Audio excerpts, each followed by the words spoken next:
Ya, bismillahirrahmanirrahim. Assalamualaikum warahmatullahi wabarakatuh. Hai guys, selamat siang. Bertemu lagi dengan saya Siti Hanawiyah dari Prodi Sejarah Peradaban Islam Setiabudi Riyadul Ulum. Nah, di sini saya akan memaparkan atau menjelaskan sedikit tentang konsep sejarah lisan sebagai sumber sejarah. Oke, mari kita lihat. Nah, sejarah lisan itu merupakan suatu sumber sejarah yang didapatkan melalui wawancara kepada informan.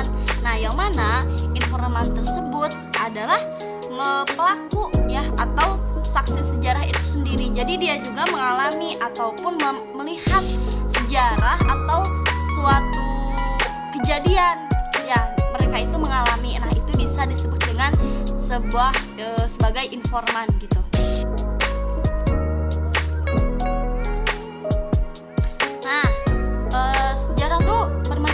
Sumber-sumber sejarah juga memiliki berbagai varian, yaitu ada sumber sejarah lisan, ada sumber sejarah tulisan gitu ya. Yang mana kalau sejarah tulisan itu atau tertulis itu bisa seperti dokumen, arsip ataupun yang lainnya gitu ya. Arsip-arsip itu disebut sejarah tertulis gitu. Nah, di sini kita akan membahas tentang sejarah lisan. Nah, sejarah lisan ini juga merupakan bagian terpenting dari metodologi sejarah. Nah, sejarah lisan juga mampu menjadi pelengkap ketika sumber tertulis sudah tidak lagi didapatkan. Nah, dan sejarah lisan ini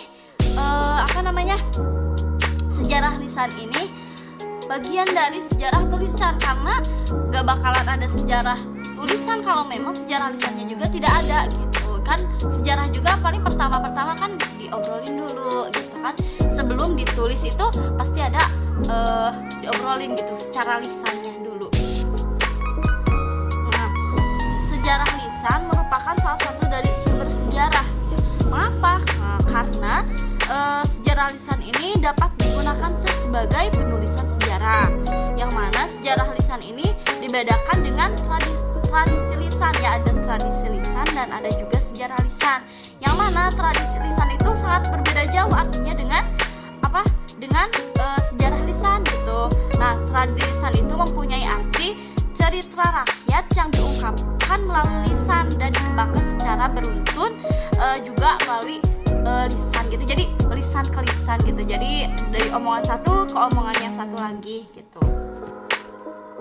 Nah, dapat kita pahami kalau sejarah lisan itu bisa kita dapatkan gitu ya dari wawancara gitu.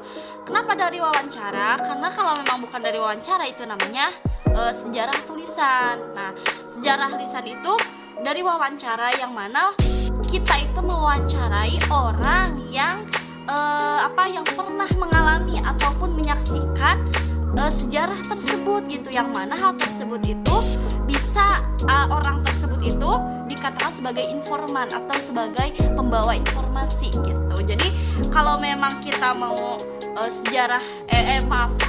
mau bukti atau yang benar-benar valid gitu, kita harus mendapatkan